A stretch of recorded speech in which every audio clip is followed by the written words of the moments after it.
안녕하세요. 저는 서울에서 남편과 아들을 키우는 40대 여자입니다. 오늘은 우리 가족에게 얼마 전에 일어난 사연에 관해 제보하려고 해요.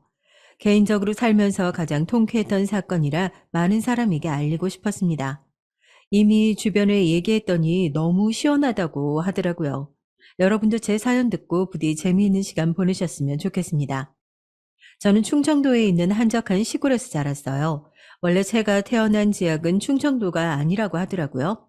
고아였던 엄마는 보육원에서 자랐는데 그러다 성인이 되고 소개로 결혼해서 저를 낳고 키웠대요. 아무것도 없이 결혼한 엄마는 제 할머니에게 심한 시집살이를 당했다고 합니다. 너무 할머니가 우리 엄마를 미워해서 엄마는 혼자 어린 저를 등에 업고 집안일도 하고 밖에서 소일거리도 받아서 일했다고 해요. 시어머니는 그런 엄마를 볼 때마다 구박하셨다고 합니다. 그래서 우리 엄마의 소원은 제가 나중에 결혼했을 때 당신처럼 시집살이를 당하지 않는 거였네요. 어찌나 할머니가 엄마를 괴롭혔던지 말만 들어도 기가 차더라고요. 그렇다고 제 아버지가 그렇게 잘난 사람도 아니었다고 합니다.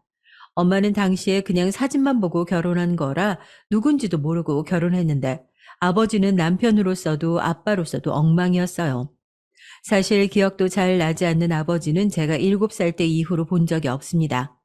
왜냐하면 아버지는 사고를 그렇게 쳐서 엄마가 저를 데리고 도망쳤거든요. 희미하게 기억나는 게 하나 있는데 아버지가 집안 살림을 다 때려 부수는 거였습니다. 안 그래도 가난해서 집에 살림이 몇 개 있지도 않았는데 아버지가 그걸 다 부셨던 기억이 나요. 직업도 없이 집에서 엄마가 밖에서 벌어온 돈으로 술을 마시곤 하셨죠. 할머니는 그 모습을 보고 우리 엄마가 내조를 못해서 그런 거라고 오히려 엄마를 구박했다고 합니다. 또 제가 성별이 딸이라 아들이 없어서 저러는 거라고 말하면서 아들을 낳으라고 강요했대네요. 할머니는 제가 아들이 아니라고 저도 미워하셨어요. 아빠는 날이 갈수록 정신을 차리는 것이 아니라 오히려 더 사고를 쳤다고 합니다. 그러다 노름에 빠져서 집에 사채업자까지 찾아오자 엄마는 한밤중에 예고도 없이 저를 데리고 도망쳤다고 해요. 뒤도 돌아보지 않고 몰래 모은 돈을 들고 집을 나오는데 그렇게 해방감이 들었다고 합니다. 무작정 버스터미널로 가서 제일 첫 차를 탔는데 그게 바로 엄마랑 제가 살던 시골이랍니다. 어디인지도 모르고 일단 멀리 가는 곳이라고 해서 덜덜 떨며 버스에 올랐다고 엄마가 말씀해 주셨어요. 고아라서 부모님도 친척도 없던 엄마는 그때부터 저를 혼자 키우기 시작했습니다. 지금은 어떨지 모르겠지만 엄마가 저를 혼자 키울 때는 시선이 곱지 않아 힘들었다고 해요. 많은 사람이 있는 곳이 아니라 7살 어린 딸을 데리고 혼자 사는 여자를 신기하게 여겼다고 하더라고요. 일단 돈을 벌어야 해서 엄마는 시장에서 국밥집에서 일하면서 저를 키웠습니다. 그 밖에도 엄마는 저를 혼자 키운다고 안 해본 일이 없을 정도로 열심히 살았어요. 저도 자라면서 엄마를 보고 꼭 나중에 엄마에게 효도해야겠다 생각했습니다. 물론 혼자 아이를 키우는 우리 엄마를 도와준 마음씨 좋은 분들도 계셨어요. 엄마는 저를 단칸방에서 키우셨는데 바로 옆에 집이 하나 더 있었거든요. 그 집에 사는 아줌마와 아저씨가 그렇게 좋은 분들이었습니다. 형편이 어려운 것은 마찬가지인데 우리 엄마가 안쓰럽다고 귤이나 고구마 같은 것도 가져다 주셨어요. 엄마가 일하느라 늦으면 아주머니가 제게 저녁을 먹이기도 하셨어요. 마침 그 집의 아들이 저랑 동갑이라 친하게 지내기도 했습니다. 소꿉친구로 자라면서 서로 가장 친한 친구였어요. 이 소꿉친구는 성인이 되어 제 남편이 되었습니다. 워낙 어렸을 때부터 붙어 다녔던 우리는 시간이 흐르면서 더욱 가까워졌어요. 마음씨 좋기로 동네에서 유명했던 아줌마와 아저씨는 제 시부모님이 됐습니다. 제가 남편과 결혼한다고 하자 엄마는 그렇게 안심이 되었다고 제게 말했어요. 내가 워낙 심한 시집살이를 당해서 지선이 너는 제발 제대로 된 시댁을 만나길 바랬거든. 그런데 시부모님들이 저분들이라 난 얼마나 다행인지 모른다. 엄마가 만약 죽어도 마음 편하게 죽을 수 있겠어. 물론 우리 시댁이 여유롭게 잘 사는 형편은 아니었습니다. 엄마랑 제가 찢어지게 가난해서 상대적으로 평범해 보였어도 시댁은 가난한 집이었어요. 당연히 결혼했다고 집이나 혼수를 할 형편은 둘 다 아니라 시댁에 들어가서 결혼 생활을 시작했습니다.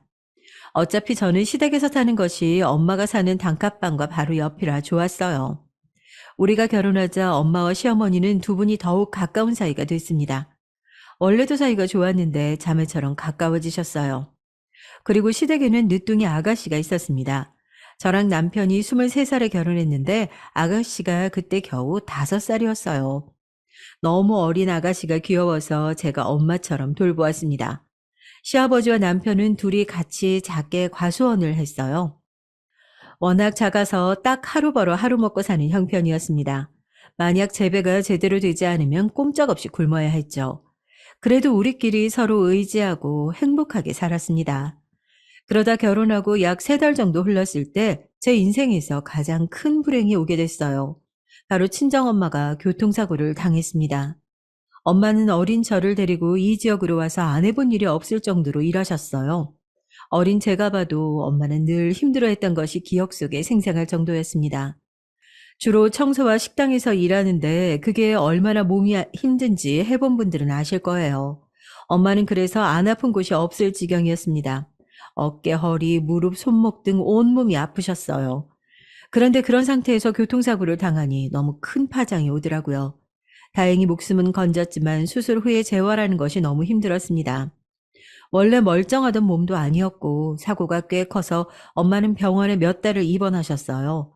가난한 형편에 보험은 당연히 없었고 병원비가 너무 많아서 막막했습니다. 엄마가 그동안 모은 돈으로 급하게 수술했지만 입원하는 동안 비용이 너무 많더라고요. 그때 시댁에서 막막한 저를 많이 도와주셨습니다. 아가, 아유, 이렇게 어려울 때 서로 돕고 사는 게 가족이야.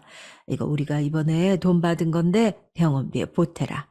더 많은 돈 주지 못해서 미안하다. 아유, 그래도 또 과일 팔면 돈이 생기니까 그때까지 좀만 버티자. 응? 어머니, 이거 제가 받아도 되는 거예요? 안 그래도 우리 지금 돈 없어서 밥도 제대로 못 먹잖아요. 이 은혜는 제가 절대 잊지 않을게요.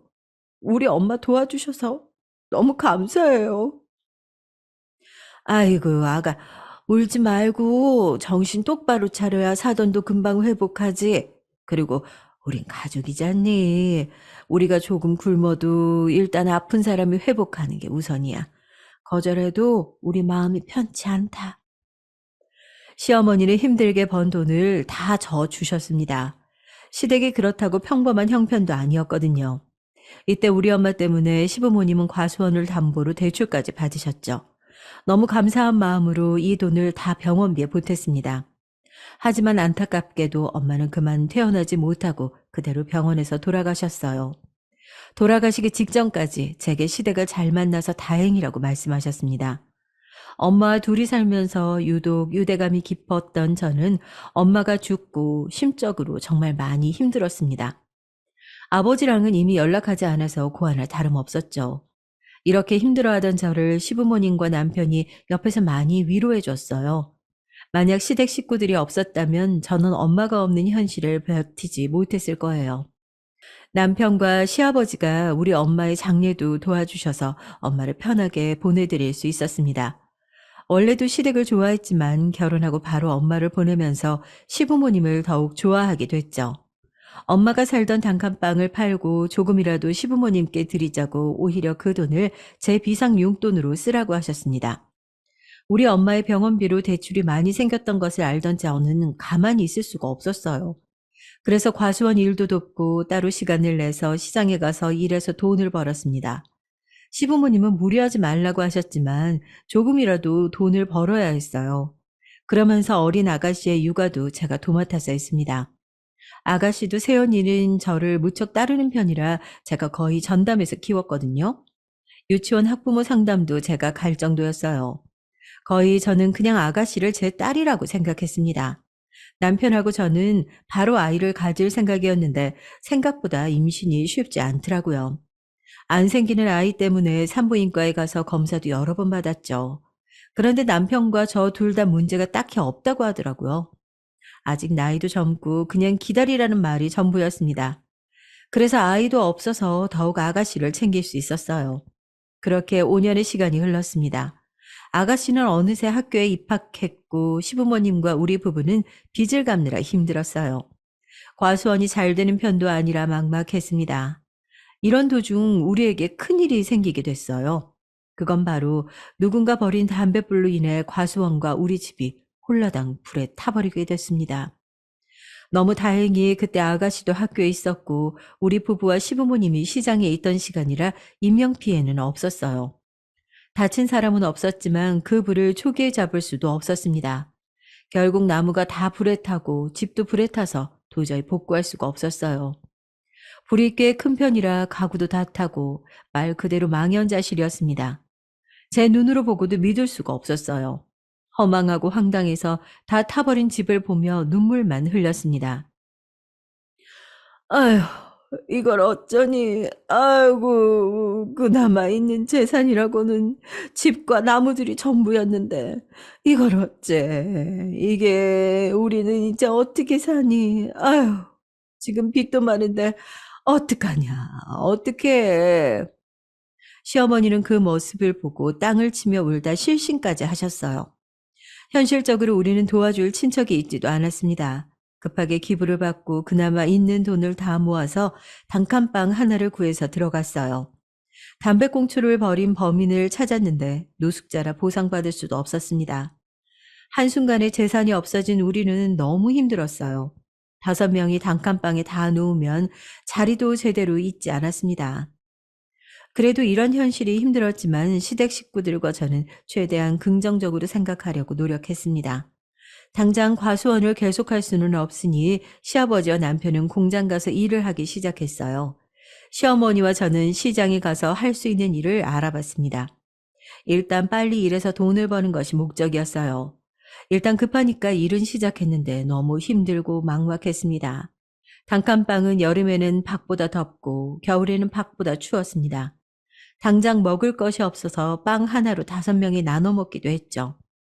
남편과 시아버지는 공장에서 주는 간식을 집에 가지고 와서 우리를 주고는 했습니다. 집이 불에 타면서 안에 있던 현금과 가전도 모두 타서 진짜 빈털터리였어요. 저는 그래도 우리 아가씨가 어디 가서 가난한 게 티나는 게 그렇게 싫더라고요. 그래서 없는 형편에 아가씨한테는 최대한 아끼지 않았습니다. 너무 배고픈데 쌀이 없으니까 배가 부르다고 거짓말하기도 했어요. 그런데 시부모님이랑 남편이나 다 사치 도박 같은 것엔 전혀 관심이 없어서 그나마 다행이었습니다. 그러다 공장에서 일하던 시아버지가 허리를 심하게 다쳤어요. 한동안 일을 할 몸 상태가 아니었습니다. 수술을 하거나 그런 정도는 아니어도 움직이는 것이 불편한 상태였어요. 그래서 시아버지는 단칸방에 누워 있었는데 수입이 줄어드니 더욱 힘들었습니다. 남편은 제게 울면서 자기가 배라도 타서 원양어선에서 돈을 벌겠다고 하더라고요. 최대한 가족들 앞에서는 씩씩하고 긍정적으로 버티던 저도 그때쯤은 무너지게 되더라고요. 당장 아가씨 소풍 갈 때 용돈도 못 주는 형편이 너무 싫었습니다. 그런데 여러분, 하늘이 무너져도 솟아날 구멍이 있다는 말 아시죠? 저는 그 말을 전적으로 믿는 편이랍니다. 왜냐하면 진짜 제가 직접 그 경험을 했거든요. 마침 제가 일하던 식당이 있었는데 그 사장님이 건강 문제로 다 접고 고향인 제주도로 가겠다고 하는 거예요. 그러면서 평소에 일을 잘했던 제게 인수할 생각이 없냐고 하셨어요. 저는 당장 먹고 살 돈도 없어서 인수할 돈이 없다고 했죠. 그러자 사장님이 며칠 뒤에 제게 말했습니다. 일단 그럼 제가 이어서 식당을 운영하고 나중에 돈을 달라고 하더라고요. 저는 기분이 너무 얼떨떨했어요. 아니, 세댁 형편도 내가 다 잘 알고 있고, 또 그 집 양반들이 워낙 사람이 좋잖아. 우리 식당 힘들 때 일부러 와서 팔아준 거 내 아직도 기억나. 너무 고마워서 그래. 공짜로 주는 것도 아니고 나중에 갚으라는 거야. 부담 갖지 말고 세대게 해. 알고 봤더니 사장님이 가게가 힘들어서 문을 닫으려고 했을 때 우리 시부모님이 많이 도와주셨다고 해요. 또 일부러 친구들도 데리고 와서 먹고 그런 식으로 장사를 잘 되게 해주셨던 거였죠. 얼떨결에 백반집 식당을 인수한 저는 시어머니와 남편과 셋이 마지막 기회라고 생각하고 미친 듯이 일하자고 결심했습니다. 그리고 정말 새벽 5시부터 일어나서 식당을 청소하고 재료를 손질했어요. 들어오는 손님 한 명 한 명에게 최선을 다했습니다. 일단 깔끔함과 친절함을 잡으면 반은 성공한다고 믿었어요. 그렇게 열심히 일하니까 워낙 동네에서 평판이 좋았던 시부모님 덕분에 손님들도 고정적으로 생겼고 단골도 늘기 시작했습니다. 시아버지 병원비나 아가씨 용돈 정도는 무리가 되지 않을 만큼 식당이 잘 되기 시작했죠. 입소문이 나면서 수익이 생겨 단칸방을 탈출하게 되었습니다. 새로 집을 구해서 들어간 날 5명이 끌어안고 엉엉 울었어요. 절대 현실에 안주하지 말고 꼭 힘들었을 때를 기억해서 더 노력하자고 같이 다짐했습니다. 그러자 우연한 기회로 방송까지 타게 됐어요. 확실히 방송이 나가니까 아예 옆 동네에서도 우리 식당에 오기 시작했습니다. 가게를 확장 이전하고 2호점까지 낼 정도로 바빴습니다. 원래 좋은 일은 연달아서 오기 마련이라고 하잖아요. 식당이 매우 바빠지면서 드디어 우리 부부에게도 아기가 찾아왔습니다. 만약 우리가 단칸방에 살 때 임신했다면 너무 힘들었을 텐데 아기도 시기를 잘 맞춰서 찾아왔어요. 두근거리는 마음으로 아기를 기다렸는데 제 인생은 뭐가 이렇게 험난한 건지 모르겠더라고요. 저는 그냥 아기가 생겼으니까 더 많이 일해서 돈을 최대한 저축하고 싶었습니다. 그런데 무리했던 건지 그만 바쁘게 일하다 넘어졌는데 그대로 유산이 됐죠. 그때 슬픔은 말로 다 할 수가 없습니다. 그냥 모든 것이 다 제 탓으로 여겨졌어요. 누구를 원망할 수도 없었어요. 시댁집이 불에 탄 것은 그래도 가해자가 있었고 원망할 대상이 있었잖아요. 그런데 아이를 잃은 것은 하나부터 열까지 다 제 책임이었습니다. 제가 조금만 더 조심했으면 아기를 잃지 않았을 거예요. 너무 속상해서 그때는 식당도 나가지 않고 집에 틀어박혀 울기만 했습니다. 우울함에 빠져 아무것도 하기가 싫었어요. 아기를 잃어본 분들은 제 마음을 아실 텐데 길거리를 지나갈 수도 없었습니다. 갓난아이가 보이면 미친 듯이 부럽고 떠난 우리 아이가 불쌍했거든요. 마치 미친 사람처럼 신생아를 보고 엉엉 울어서 불편함을 표현하는 엄마들도 많았습니다. 그래서 일부러 사람이 지나는 거리에 나가지도 않고 혼자 침대에서 울기만 했어요. 이런 저를 침대에서 꺼내준 사람은 바로 우리 예쁜 아가씨였습니다. 언니, 제가 우리 학교 앞에 진짜 맛있는 떡볶이집 있다고 했잖아요. 이 떡볶이가 그 떡볶이에요. 언니랑 먹으려고 3인분 포장했어요. 튀김하고 같이 먹어요. 이거 먹고 싶어서 학교 끝나자마자 달려왔거든요. 아가씨는 우울해하는 저를 위해 간식도 사오고 일부러 옆에서 자기한테 있었던 일을 말해주었죠.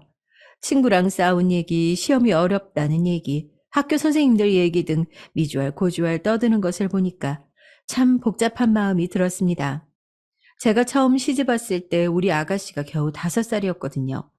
그 아기가 어느새 커서 이렇게 학교에 다니나 싶었습니다. 제가 거의 키우다시피 한 우리 아가씨는 진짜 선하고 착했어요. 갑자기 집에 불이 나서 어른들이 힘들어해도 본인은 티를 내지 않았습니다. 아직 어리니까 충분히 아가씨가 느끼는 불편함을 표현할 수 있었을 텐데 아가씨는 그러지 않았어요. 오히려 어른스럽게 본인이 씩씩하게 다니는 것을 보고 제가 오히려 많이 배웠습니다. 또 사실 아가씨와 저만 아는 비밀도 있었어요. 그건 우리 집이 불에 타서 단칸방 살 때였습니다. 갑자기 바뀐 환경에 다들 침울할 때 제가 밖에서 우연히 아가씨를 봤던 적이 있어요. 그때 아가씨는 같은 학교에 다니는 남자 학생에게 놀림을 받고 있었습니다. 거지야, 야, 어디 가냐? 너희 가족 완전히 망했다며? 불타가지고 과수원도 이제 접었다고 하던데. 야, 너 가난해서 애들이 같이 놀기 싫대. 알아? 아냐고. 저는 아가씨를 놀리는 그 남자를 보고 화가 머리끝까지 났어요. 순간 울컥하는 마음에 당장 가서 꿀밤을 때려주고 싶었습니다. 그런데 괜히 나섰다가 아가씨가 곤란해질까봐 그러지도 못하고 혼자 지켜보고 있었죠. 저는 다른 것보다 아가씨가 상처를 많이 받을까봐 그게 너무 무서웠어요. 그래서 아가씨는 너무 태연하게 그 남자아이에게 이렇게 말했어요. 야, 우리 집이 불타서 우리가 단칸방에 사는 게 부끄러운 거야? 난 하나도 안 부끄러운데? 가난이 되니? 이렇게 불에 타서 집이 없어도 우리 가족은 행복해. 너희 엄마 아빠는 맨날 싸운다며? 누가 누구한테 뭐라고 하는 거야? 수준 떨어지게? 아가씨가 눈 하나 깜짝하지 않았고 저렇게 말했습니다. 남자아이는 아가씨 말을 듣더니 얼굴이 새빨개진 채로 아무 말도 못하더라고요. 저라면 저렇게 말을 못했을 것 같은데 아가씨의 말을 듣고 제가 대신 통쾌했답니다. 옆에 있던 학생들도 아가씨의 태도를 보고 꿀먹은 벙어리가 됐죠. 나중에 제가 이 얘기를 꺼냈더니 아가씨는 웃으면서 시부모님께는 말하지 말라고 그러더라고요. 그렇게 우리 둘만의 비밀이 생겼죠. 씩씩한 아가씨를 보며 괜히 흐뭇한 미소가 나오곤 했습니다. 아무튼 그래서 아가씨의 노력으로 저는 침대에서 나와 다시 식당으로 향했죠. 만약 아기가 생기지 않으면 진짜 그냥 아가씨를 제 자식이라고 생각하려고 했어요. 이미 우리는 피를 나눈 자매처럼 친한 사이였거든요. 밤마다 저를 위해 기도하는 아가씨의 소원이 통했는지 다행히 아기는 또 금방 저를 찾아왔습니다. 이번에는 절대 아이를 잃기 싫었어요. 그 마음은 우리 시댁 식구들 마음이 다 같아서 시부모님과 남편은 저를 진짜 손 하나 까딱하게 하지 않았어요. 아예 식당에 오지도 말라고 하더라고요. 아가씨도 본인은 아직 미성년자 학생이면서 집안일을 하기 시작했습니다. 제가 기가 차서 하지 말라고 해도 듣지도 않더라고요. 시어머니는 임산부에게 좋다는 한약도 사주셨고 각종 영양제와 몸에 좋은 음식을 매일 해주셨습니다. 조금이라도 제가 불편함을 느낄까봐 시부모님은 오로지 저를 생각해 주셨죠. 이런 마음 덕분인지 저는 입도 떴고 심한 임신 증상도 없었습니다. 너무 건강하게 자연 분반으로 아들을 낳을 수 있었죠. 아들을 낳자 시부모님과 아가씨는 저보다 더 기뻐했답니다. 너무 좋아하는 그들을 보고 저도 행복했어요.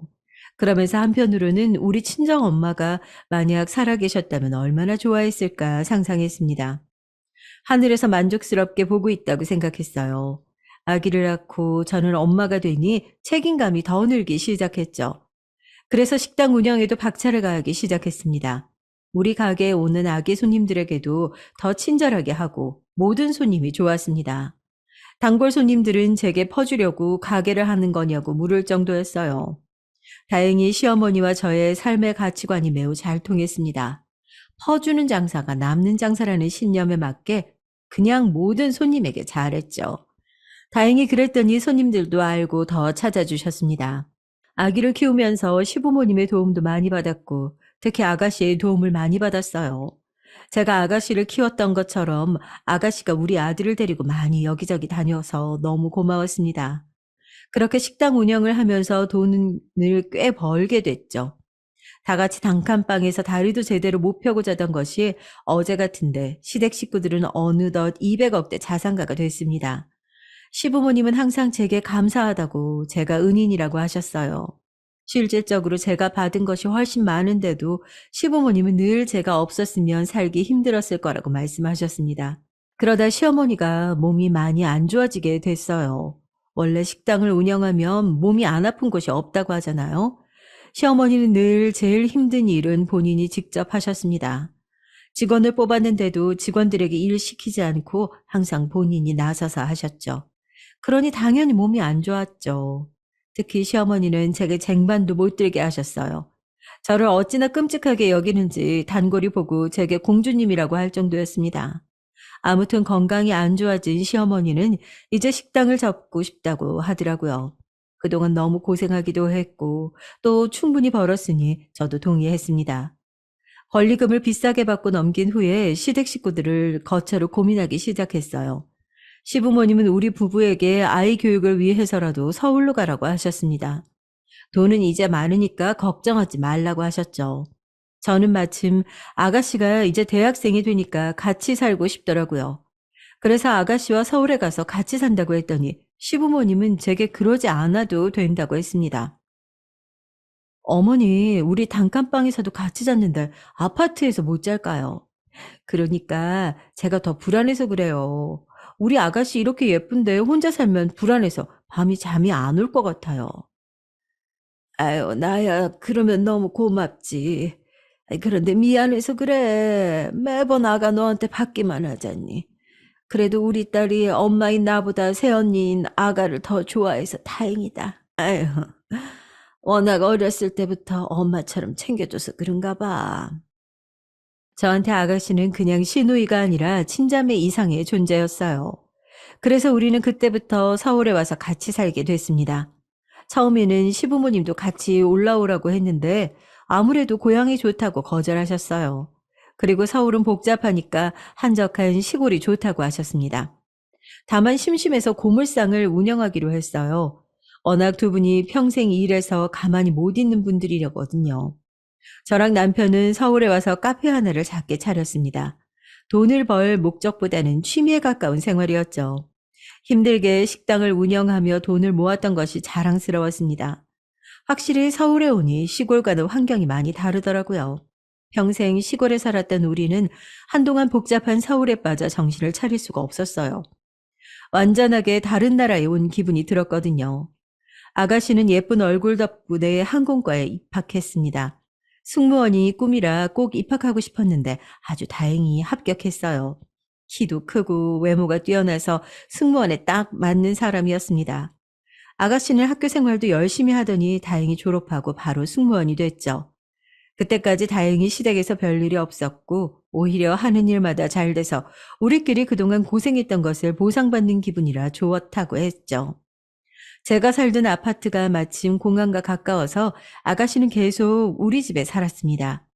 주위에서 시누이랑 같이 살면 불편하지 않냐고 하던데 전혀 불편하지 않았어요. 오히려 심심하고 무료한 일상에 시누이가 있어서 행복했습니다.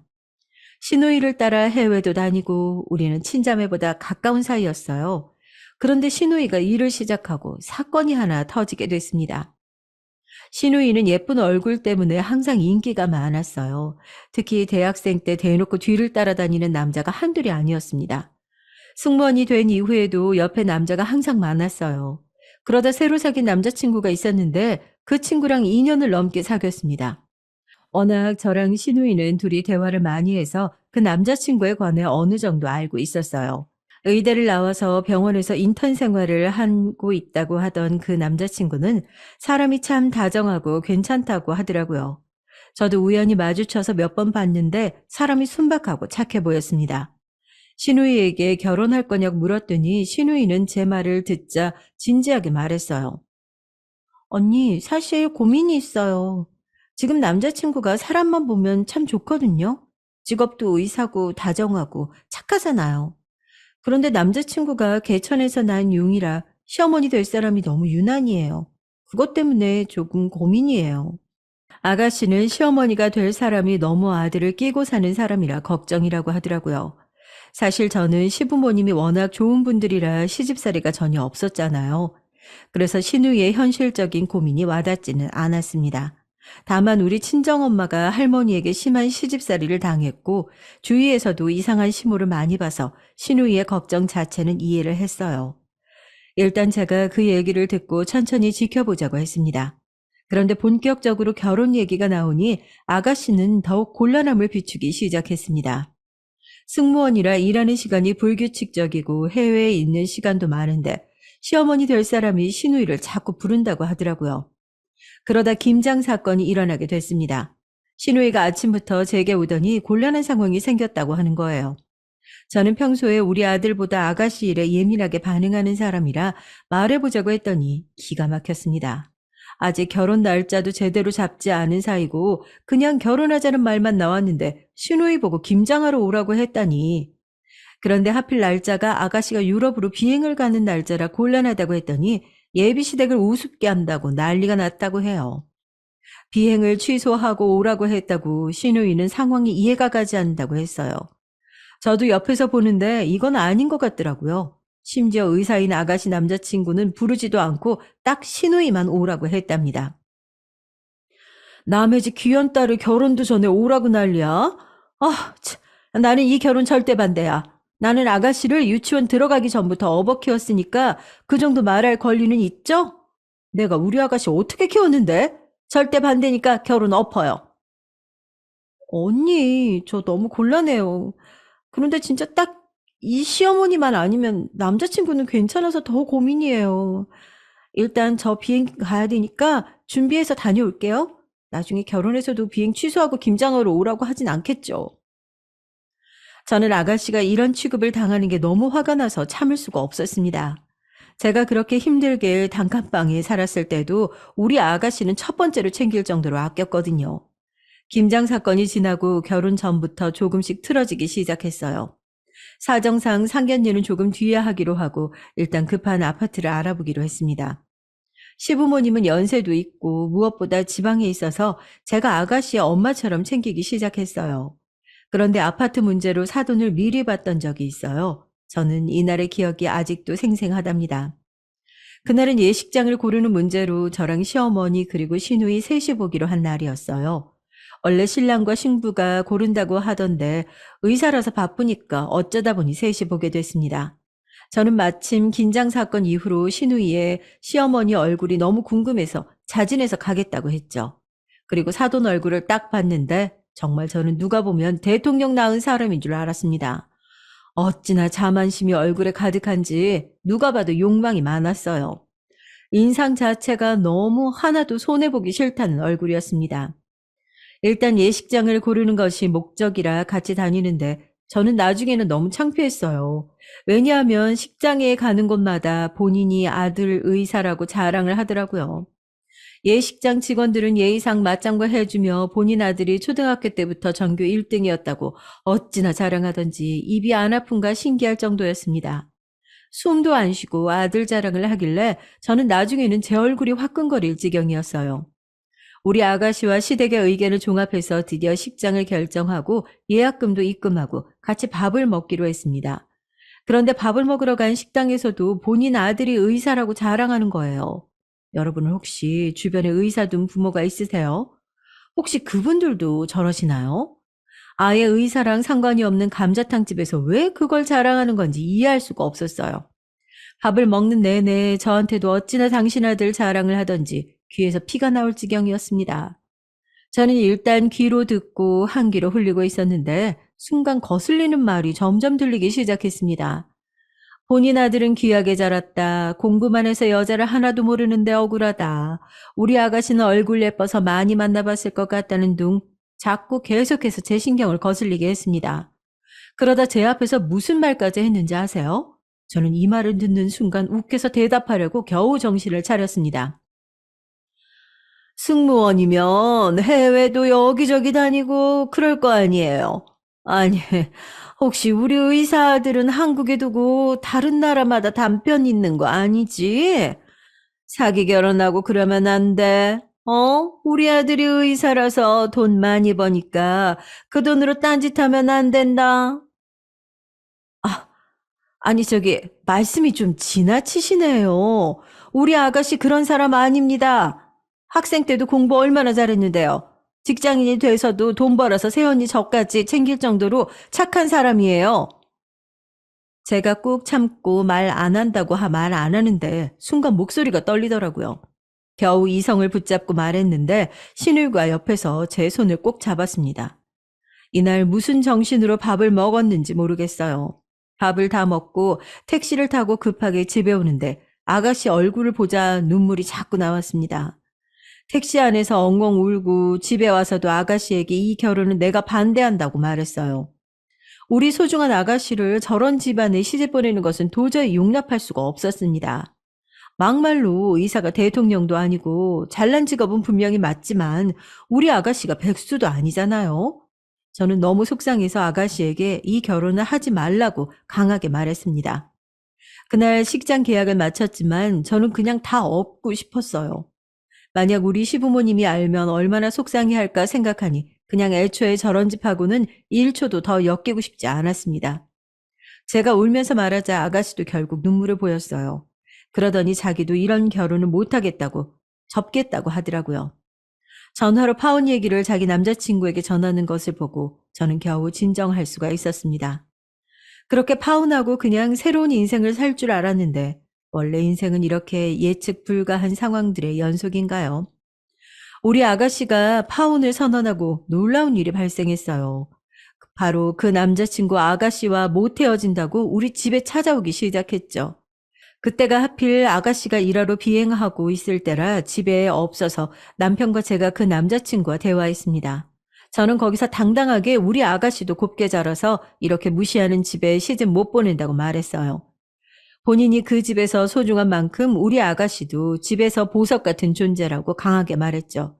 그랬더니 그 남자가 갑자기 무릎을 꿇더라고요. 너무 놀라서 뭐 하는 거냐고 해도 본인이 무조건 잘못했다고 빌기 시작했습니다. 저랑 남편이 강제로 일으키려고 해도 힘이 얼마나 센지 꼼짝도 하지 않더라고요.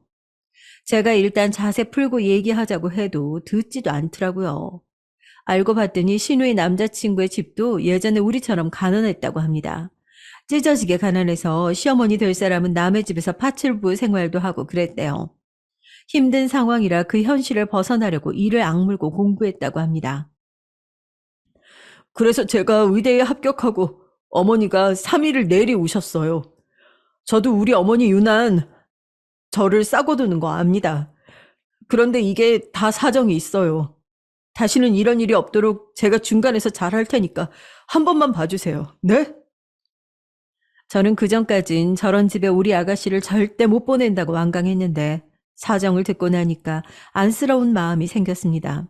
무엇보다 어린 시절 얘기를 들으니까 우리가 힘들었던 시절이 생각났죠. 원래 죽도록 미웠는데 사정을 들었더니 조금씩 또 마음이 풀리더라고요. 그래서 우리 아가씨의 의사가 제일 중요하니까 일단 알겠다고 하고 되돌려 보냈습니다. 아가씨가 비행기에서 돌아오자 있었던 일을 말해줬어요. 아가씨는 생각해 보겠다고 제게 말했습니다. 그 뒤로 남자친구는 우리 집에 한우도 보내고 비싼 과일이나 홍삼을 들고 자주 찾아왔어요. 일하느라 바쁠 텐데 어떻게든 시간을 내어 아가씨를 데리러 공항에 가고 우리 집에 와서 식구들 외식도 많이 시켜주었습니다. 지극정성으로 대하는 모습을 보니 저도 사람이라 점점 마음이 열리더라고요. 무엇보다 본인이 자기 엄마가 유난이라는 것을 인지하고 있어서 그나마 다행이었습니다. 이런 정성을 보고 아가씨도 점점 마음이 풀리는 것이 보였어요. 그래서 슬슬 다시 결혼 얘기가 나오게 됐습니다. 아가씨가 제게 결혼해도 되냐고 묻길래 저는 무엇보다 아가씨 본인의 입장이 제일 중요하다고 했죠. 그러자 아가씨는 마지막으로 기회를 주고 싶다고 하더라고요. 저도 그거에는 동의했기 때문에 일단 다시 결혼 준비를 재개했습니다. 남자친구가 중간에서 말을 잘했는지 예전처럼 김장하러 오라거나 명절에 부르거나 그런 일은 없었어요. 신우이에게 전화를 강요하거나 자주 찾아오는 것을 원하는 것도 없었습니다. 예전에는 신우이가 해외에 갔다가 작은 선물을 사오면 더 큰 걸 바라는 눈치였는데 이젠 그런 것도 없다고 하더라고요. 일단 남편이 중간에서 역할을 잘 하면 되니까 저는 그 모습을 보고 결혼해도 되겠다고 생각했습니다. 시부모님을 보러 가서도 아가씨 남자친구가 괜찮은 사람이라고 알리기 시작했어요. 그러다 상견례 날짜가 잡혔습니다. 우리 시부모님이 두 분 다 시골에 계시니까 상견례 자리에서 처음 사돈끼리 보는 자리였죠. 아가씨 남자친구도 처음으로 보는 날이었고요. 제가 괜히 긴장돼서 시부모님을 하루 전에 우리 집으로 모셨습니다. 식구들이 아침부터 분주하게 준비해서 상견례 자리를 향했어요. 시부모님보다 오히려 제가 더 긴장된 상태로 차에 타서 이동했습니다. 저도 파혼하게 된 날 이후로 사돈을 처음 보는 자리였거든요. 그날 좋지 않게 마무리가 돼서 찝찝한 마음이었습니다. 그래서 일부러 제가 나서서 떡 케이크도 준비하고 최대한 말을 예쁘게 하려고 준비했어요. 강남에 있는 고급 한정식 식당을 예약하고 10분 전에 도착한 우리는 아직 오지 않은 사돈댁을 기다렸습니다. 그런데 약속한 시간이 돼서도 예비 사돈들은 오지 않더라고요. 분명히 장소도 사전에 알려줬고 일부러 사돈댁과 가까운 위치로 잡았는데 이상했어요. 거리가 먼 거리도 아니었고 예비 사돈의 집에서 겨우 15분 걸리는 위치였거든요. 아무리 늦어도 이렇게 늦을 수는 없었습니다. 게다가 우리 시부모님은 무려 지방에서 미리 올라온 거잖아요. 아가씨가 당황해서 전화로 물어보니까 남자친구는 헐레벌떡 안으로 들어왔습니다. 아가씨 시부모님이 차가 막혀 늦는다고 하더라고요. 저는 순간 기분이 조금 상했지만 애써 괜찮다고 말하고 기다렸어요. 우리 시부모님들은 워낙 좋은 분들이라 괜찮으니 천천히 오라고 하셨습니다. 그런데 30분이 지나도 오지 않는 거예요. 슬슬 저는 기분이 나빴고 아가씨 표정도 안 좋더라고요. 음식이 이미 나왔는데 먹지도 못하고 기다리는 기분이 썩 좋지 않더라고요. 마침내 40분이 지나자 예비사돈이 들어왔는데 늦게 왔으면 어찌나 천천히 느긋하게 걷는지 너무 얄미웠습니다. 심지어 늦어서 죄송하다는 말도 하지 않더라고요. 예비사돈을 보고 우리 시어머니가 오시느라 고생하셨다고 하니까 그냥 별거 아니라고 답했어요. 그 모습을 보고 저는 그 자리에서 박차고 일어나고 싶었습니다. 역시 사람은 바뀌지 않는 건가 싶었어요. 아가씨가 제 눈치를 보는 게 느껴져서 일단 꾹 참고 저도 웃는 얼굴로 대했습니다. 그렇게 상견례가 시작됐는데 자리가 너무 불편했습니다. 상견례 장소는 우리가 정했는데 예비 사돈들은 음식이 짜다, 맛이 없다, 양이 적다 등 불평하더라고요. 아무리 미식가여도 상견례 자리에서는 그냥 대충 먹는 것이 맞지 않을까요? 저는 제 상식으로는 도저히 이해되지 않았습니다. 자기들끼리 먹을 때 맛을 평가하는 것은 아무렇지도 않아요. 그런데 상대 집이 예약한 식당에 와서 불평하는 것을 들으니까 저는 기분이 상했어요. 제가 식당을 알아보려고 여기저기 시간을 내어 물어봤거든요. 열심히 찾아서 힘들게 전화 예약했는데 불평을 들으니까 표정이 점점 굳기 시작했습니다. 늦은 것도 짜증나고 미안해하지 않는 것도 화가 났어요. 그래도 일단 아가씨를 위해서 제 모든 인내심을 발휘하고 꾹 참았습니다. 그런데 잠시 후에 아주 충격적이고 놀라운 사건이 일어났어요. 이 사건이 제가 오늘 제보하는 사연의 핵심이랍니다. 예비사도는 그날도 역시 의사 아들에 대한 자부심이 상당한 상태였어요. 어찌나 자랑하던지 제가 다 민망했습니다. 당사자인 아들이 제발 그만하라고 하는데도 입을 쉬지 않더라고요. 딱 보니 집안 분위기를 눈치챘습니다. 아들이 아무리 말려도 의사 아들을 둔 부모는 이미 거만함이 하늘을 찌르고 있었죠. 그리고 돈 얘기가 나오자 본인 아들이 돈을 잘 버니까 우리가 마치 로또에 당첨됐다고 하더라고요. 우리 아가씨도 승무원이라 돈 잘 벌고 무엇보다 시댁 재산이 200억이잖아요.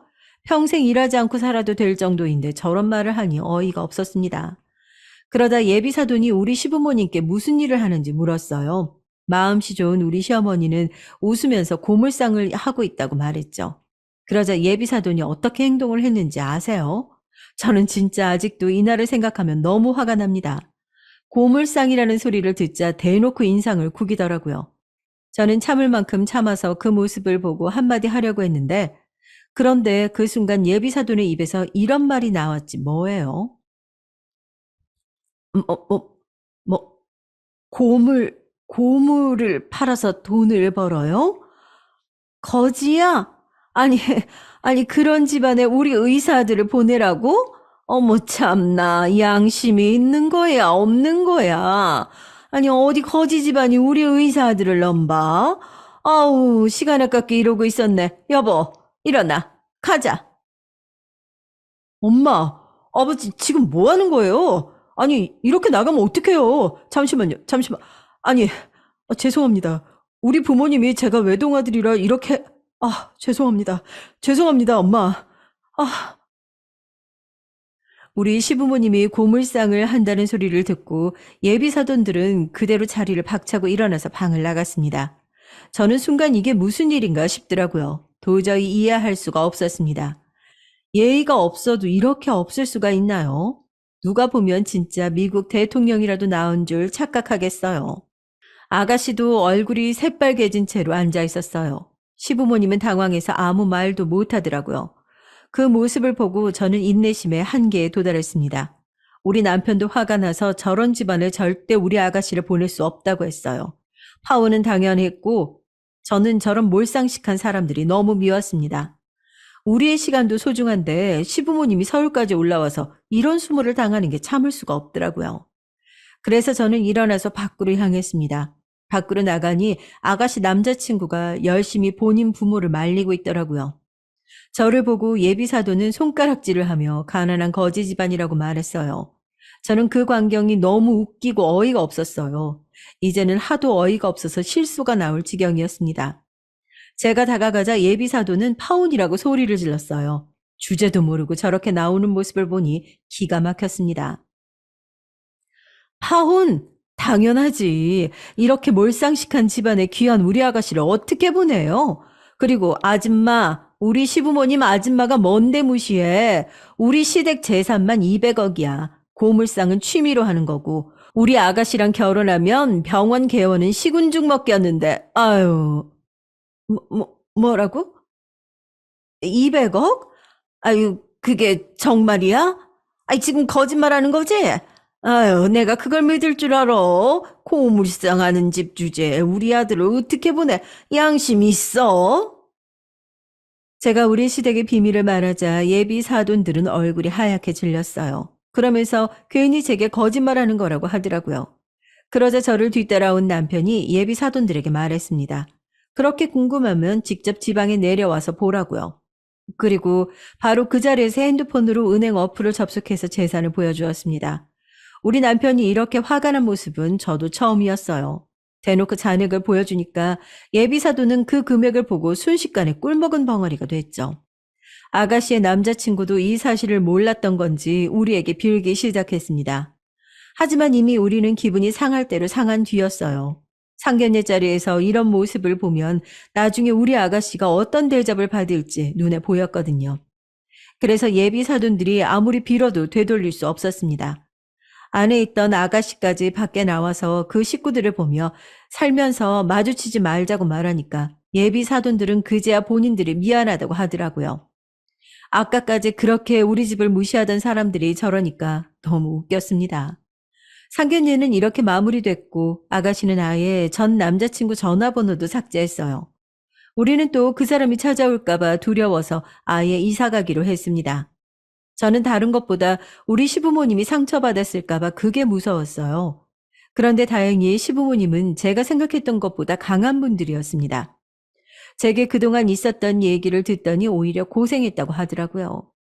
시어머니는 제가 굳이 안 겪어도 될 상황을 겪었다고 마음 아파하셨습니다. 아가씨에게 듣기로는 그 뒤로 예비 사돈들이 연락이 계속 왔다고 하더라고요.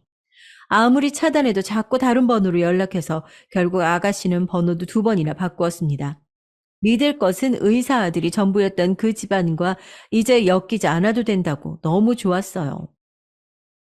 우리 아가씨는 예쁘고 착해서 금방 다른 남자친구가 생겼습니다. 이번에는 사업하는 남자인데 의사 전 남친보다 훨씬 돈도 잘 벌고 사람이 건실해 보였죠. 아가씨는 제가 허락하지 않으면 절대 결혼을 진행하지 않겠다고 하더라고요. 그 마음이 예쁘고 귀여워서 얼마나 흐뭇했는지 몰라요. 여러분, 여기까지 제가 준비한 사연인데 재미있게 들으셨나요? 여러분이 들으면서 흥미롭고 통쾌하셨으면 그것으로 만족합니다. 저는 우리 예쁜 아가씨의 다음 결혼을 도우려고 해요. 훨씬 좋은 조건의 남자를 만난 것을 보니 액땜했다고 생각하려고 합니다. 여러분, 제 사연 들어주셔서 진심으로 감사합니다. 그럼 저는 이만 마치겠습니다. 안녕하세요. 저는 경기도 수원에 사는 50대 여자입니다. 매일 사연을 듣기만 하다가 저한테도 영화에나 나올 법한 일이 일어나서 제보하게 됐어요. 여러분은 권선징악 사자성어 아시죠? 저는 사실 어릴 때 학교에서 권선징악 얘기 많이 들었으나 직접 경험은 딱히 해본 적이 없었어요. 생각해보면 너무 평범하게 살아서 그랬던 것 같기도 해요. 그런데 이번에 정말 말 그대로 나쁜 사람이 벌을 받고 착한 사람이 복을 받는 얘기가 저한테도 일어나서 제보하게 됐습니다. 바로 저희 시댁과 관련된 내용이에요. 정확히는 아주버님 아내인 형님이요. 저는 사실 결혼할 때까지만 해도 이런 일이 일어날 줄은 몰랐어요. 저는 그냥 남편과 대학에서 처음 만나서 연애하고 결혼했어요. 인생 첫 남자친구였고 남편도 제가 첫 여자친구였죠. 서로 신입생 동기로 만나서 그렇게 한 번도 헤어지지 않고 그대로 결혼하게 됐죠. 저는 어려서부터 정말 무던한 편이었어요. 정말 너무 평범하게 살아왔고 결혼도 그냥 정말 무탈하게 진행됐습니다. 양가에서도 같은 대학이고 오래 사귀었으니 서로 마음에 들어 하셨고 남편도 저도 예민하지 않고 무난한 성격들이라 정말 평생 이렇게 재미없지만 고요하게 살아갈 줄 알았죠. 사실 제가 남편과 결혼을 결심하게 된 이유는 무심함 때문이었습니다. 제가 이런 얘기를 하면 제 친구들은 다정한 사람이 최고라고 하던데 저는 이상하게 남편의 무심함과 예민하지 않고 무던한 모습이 그렇게 좋더라고요. 아무튼 그래서 그렇게 시댁에 처음 인사를 갔을 때가 기억나요. 남편은 아버지가 초등학교 때 돌아가셨다고 이미 저에게 말을 했어요. 그래서 시어머니가 홀로 살고 계셨죠. 형이 한 명 있었는데 그 형은 결혼해서 나가 산다고 했어요. 딱 저 말만 듣고서는 사실 걱정을 많이 했죠. 왜냐면 홀 시어머니는 힘들 수 있다고 주위에서 그랬거든요. 그러나 시어머니의 첫인상은 굉장히 화끈하셨어요. 아유, 드디어 우리 미영이가 우리 며느리가 되는 거구나. 진짜 가족이 되니까 너무 기쁘네. 오래 만났고 제가 남자친구 군대도 다 기다려주어서 시어머니는 저를 굉장히 예뻐하셨어요. 말은 그렇게 많지 않으셨지만 홀로 형제를 키워서 그런가 마냥 호락호락하진 않으셨죠. 알고 보니 시어머니는 지방에서 혼자 큰 식당을 운영하시고 계셨어요. 남편이 초등학교 다닐 때는 그냥 작게 동네에서 하는 백반집이었대요. 그런데 워낙 성격도 좋으시고 음식 맛도 좋으니까 가게가 점점 커져서 지금은 정말 큰 식당을 하고 계셨어요. 그 동네 사람이면 이름만 들어도 아는 그런 유명한 지역 맛집이요. 옆 지역에서도 놀러 오면 꼭 들리는 그런 큰 식당이었습니다. 방송에도 몇 번 나와서 웨이팅까지 해서 먹는 식당이랍니다. 사실 이 얘기를 했을 때 제가 친언니가 있는데 언니가 걱정했어요. 식당을 하는 홀어머니면 제가 수시로 찾아가서 식당 일을 도와줘야 하는 거 아니냐고 그랬죠. 하지만 시어머니는 저에게 단 한 번도 도와달라고 하지 않으셨어요. 애초에 제가 가서 도와주지 않아도 직원들이 워낙 많으니 제가 가지 않아도 됐었고요. 생각보다 많이 큰 식당이었어요. 저는 오히려 어머님 식당이 너무 커서 놀랐던 기억도 납니다.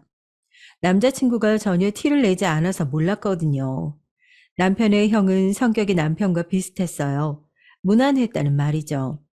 형제가 둘 다 예민하지 않고 말도 많지 않았어요. 그리고 아주버님은 매우 바쁘셨고요. 그래서 잘 볼 수가 없었습니다. 이렇게 무난한 성격들 덕분에 시어머니는 홀로 형제를 키우면서 엄청나게 힘든 일은 없었다고 하더라고요. 그리고 뒤에서도 말하겠지만 사실 시어머니는 정말 최고랍니다. 제가 다른 복은 없어도 시어머니 복은 정말 많아요.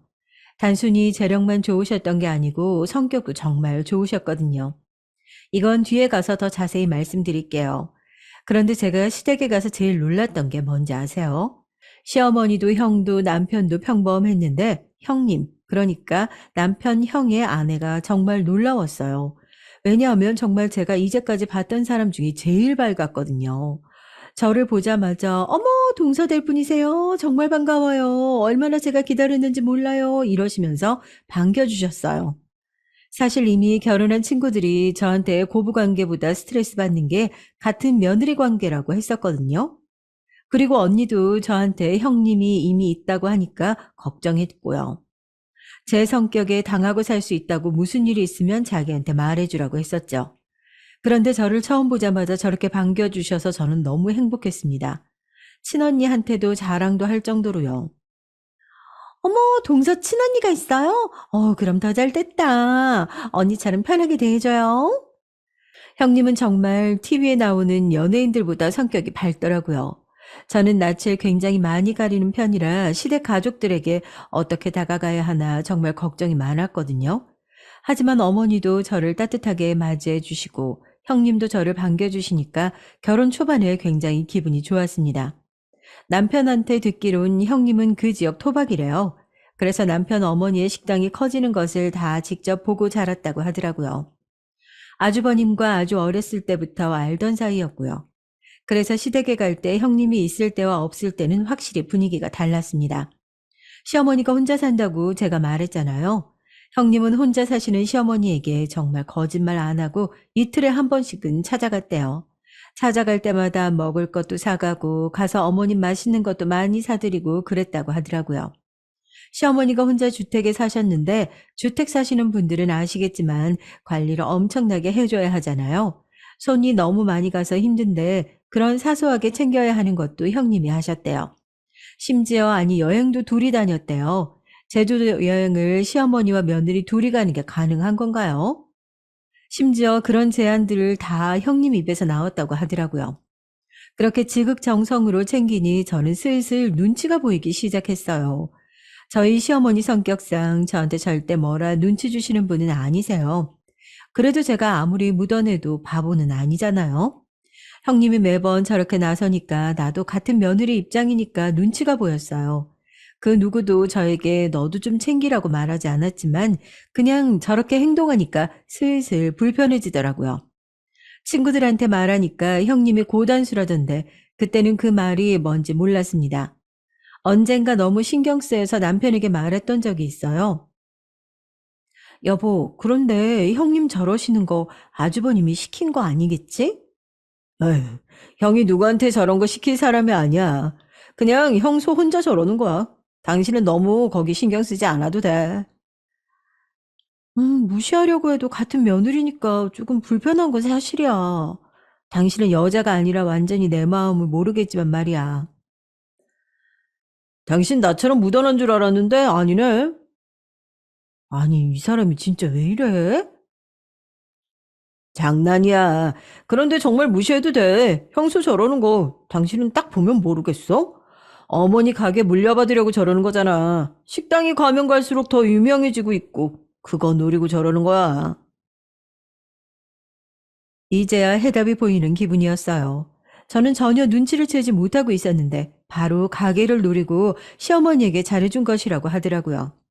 남편 말이 사실인지 아닌지는 모르겠지만 일단 얘기를 듣고 보니 그럴 수 있겠다는 생각이 들더라고요. 사실 시어머니는 식당이 커서 요리를 하거나 서빙을 하시지는 않아요. 이미 직원들이 수십 명은 근무 중이라 정말 딱 계산만 하시거나 혹은 오픈 때랑 마감 때만 나가세요. 만약 형님이 가게를 이어간다면 고생은 안 하고 편하게 돈만 만질 수 있게 되는 거죠.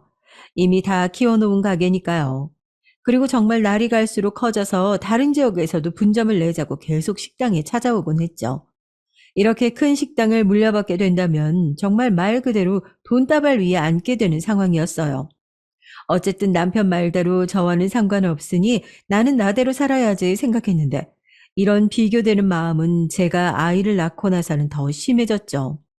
아주버님과 형님에게는 아들이 한 명 있었어요. 그리고 저도 몇 년 뒤에 똑같이 아들을 낳았죠. 같은 성별이라 둘이 친하게 지내느라 형님과도 자연스럽게 더 자주 만나게 됐어요. 아주버님이 워낙 바쁘다고 했잖아요. 그래서 집에 잘 없으셨거든요. 형님이 우리 집으로 놀러 오면 같이 애들도 공동 육아하고 밥도 먹으며 친하게 지냈죠. 친언니한테도 형님이 잘 챙겨줘서 너무 좋다고 말했는데 어느 날 남편이 저한테 그러는 거예요. 형수도 진짜 대단해. 애기를 어떻게 매일 보여줘? 저는 깜짝 놀랐어요. 형님하고 일주일에 두 번은 만나는데 저한테는 시어머니 얘기 전혀 하지 않았거든요. 제가 무슨 말이냐고 남편한테 물었더니 형님이 글쎄 시조카를 매일 시어머니에게 보여주고 있다는 거예요. 그것도 가게를 찾아가서 보여줬대요. 찾아갈 수 없으면 영상통화로 보여주고 있었다는 거죠. 안부 인사 겸 매일매일 연락하던데 저는 정말 꿈에도 몰랐어요. 제가 형님에게 시어머니한테 언제 찾아가 볼까 얘기해도 그냥 아무 말 없이 웃길래 저도 그냥 넘겼었거든요. 저한테는 그래 놓고 뒤로는 매일 시어머니를 찾아가고 있었다니 조금 배신감도 들더라고요. 시어머니는 저에게 싫은 소리를 하시는 분이 아니니까 전혀 몰랐었죠. 오히려 시어머니는 저에게 임신했을 때부터 정말 많이 챙겨주셨어요. 몸에 좋다는 온갖 귀한 음식도 사주시고 용돈도 많이 주셨죠. 심지어 제가 부담스럽게 느낄까봐 다 남편 통해서 전해주셨고요. 오죽하면 제가 저희 친정에 시어머니 자랑도 했어요. 친언니한테도 나 다른 건 몰라도 시어머니 복 하나는 타고났다고 했을 정도죠. 제 친언니도 인정할 정도였어요. 시어머니는 신기할 정도로 알아서 필요한 거 때가 되면 다 챙겨주셨거든요. 정말 저는 시어머니가 저렇게 행동해 주시니까 너무 감사하면서도 또 죄송스러웠어요. 그러면서 아무리 시어머니가 무던하시더라도 저렇게 형님처럼 지극정성으로 대하는 것과 아닌 것은 당연히 차이가 날 수밖에 없다고 생각했죠. 신혼 때 비교됐던 마음이 훨씬 커지게 됐어요. 그래도 형님이 혼자 저러는 걸 누가 말리겠어요? 그냥 사람 자체가 챙기는 거 좋아하나 보다 좋게 생각하라고 노력했었죠. 그 뒤로도 종종 잊을만 하면 형님은 저랑 비교되는 행동을 했습니다. 아무리 제가 좋게 생각해 보려고 노력을 해봐도 형님이 저렇게 나오니까 자꾸 마음이 속상하더라고요. 자꾸 제가 부족하게끔 보이더라고요. 저도 나름 노력한다고 하는데 형님에 비하면 보잘것없어서 그게 속상했어요. 하지만 그럴 때마다 남편이 저렇게 행동하는 거 언제까지 갈 것 같냐고 우리는 우리의 길을 걷자고 해서 위안 삼았죠. 형님은 저를 대놓고 미워하거나 견제하거나 그러진 않았어요. 하지만 은근히 저러니까 제가 화내기도 하고 애매하더라고요. 그렇게 오묘한 사이로 아이들도 점점 커갔고 저도 중간에서 눈치가 보이긴 좀 했어요. 남편만 믿고 의지하며 잘 지냈었죠. 아이가 초등학교에 입학하자마자 더 바빠져서 저도 어느 정도 내려놓고 살고 있었습니다. 이렇게 말하니까 저는 시댁에 못해준 것처럼 생각하실 수도 있는데요. 전혀 아니랍니다. 저희 친정에서도 시어머니가 혼자 사시니까 많이 챙겨주라고 말씀하셨고, 저도 시어머니가 싫지 않고 오히려 잘 만났다고 생각해서 나름 도리는 하던 상황이었어요. 형님처럼 매일 연락은 못해도 주기적으로 찾아갔었고, 명절이나 생신 때도 섭섭하지 않게 챙겨줬죠. 다만 형님처럼 못해줬다 이거예요. 둘이 여행을 간다거나 그런 거요. 저도 나름 노력을 하고 있었지만 정말 저렇게 과하게 행동하는 사람이 나오면 어쩔 수 없이 비교되니까 그게 힘들었다는 말이랍니다. 그리고 얘기가 나와서 말인데 저는 시어머니를 정말 좋아해요. 진짜 제가 다른 건 몰라도 시어머니 복은 확실히 있는 편이라고 자부해요. 제 성격이 워낙 조용하고 내성적이어서 때때로 형님 기분을 따라가기가 힘들었는데 시어머니는 단 한 번도 비교하시거나 그러지 않으셨어요. 사실 당연히 사람이니까 자기한테 잘해주는 사람이 좋잖아요. 당장 제가 시어머니라고 생각해봐요. 저는 저한테 잘하는 며느리가 더 예쁠 것 같거든요. 그런데도 시어머니는 저에게 내색 한 번 하신 적이 없었습니다. 그래서 지금까지도 참 감사해요. 아무튼 그러던 어느 날 남편이 저녁 먹다가 얘기를 꺼냈어요. 형수가 어머니한테 식당 옆에 카페 하나 차리고 싶다고 했대. 갑자기 무슨 카페? 말 그대로 식당이 백반집이니까 옆에서 카페 차리면 서로 좋은 영향 줄 것 같다고 그랬다네. 어머니는 그거 듣고 당신이 돈 내주신다고 했나 봐. 그래. 잘 됐네. 자기 괜찮아? 뭐가? 형수한테 카페 차려주는데 자기한테는 아무것도 없잖아. 나는 그냥 이렇게 사는 게 운명인가 보지 뭐. 제가 이렇게 얘기하자 남편은 크게 웃었습니다. 저의 이런 점이 좋다나 뭐라나. 그런데 진심이었어요. 저는 어머님이 형님한테만 카페를 차려주셔도 아무렇지도 않았어요. 그리고 이미 시어머니는 저한테 충분히 잘해주셨거든요. 여기서 오히려 바라는 게 민망해질 정도였습니다. 그런데 어머님도 저한테 연락이 오더라고요. 아가, 만약 너도 카페 차리고 싶으면 언제든지 말해라. 카페가 아니어도 좋으니까 뭐든 하고 싶은 거 있으면 말해. 아니, 저는 정말 괜찮아요, 어머님. 너는 애가 왜 그렇게 욕심도 없고 착하기만 하니? 저는 진짜 괜찮았는데 옆에서 오히려 난리가 나더라고요. 심지어 어머님 가게에 찾아가서도 직원분들이 저를 보면 괜찮냐고 그러더라고요. 형님은 그렇게 신이 나서 카페를 열었어요. 저도 가서 몇 번 도와주었는데 형님이 종종 그러더라고요. 동서도 몇 번 가서 얼굴 비추고 가게 하나 열어달라고 해. 저는 정말 그냥 이대로 평범하게 살고 싶은데 형님은 그게 아니었나 봐요.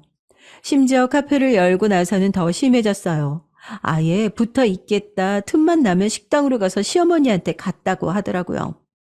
어머님 식당이 정말 지역 명소가 되어서 주변에 카페와 식당들이 생기기 시작했는데 형님이 카페를 바로 옆에다가 차리니까 자연스럽게 매출도 많이 올랐고요. 또 같은 식구가 하는 거니까 단골분들도 많이 찾아주셨죠.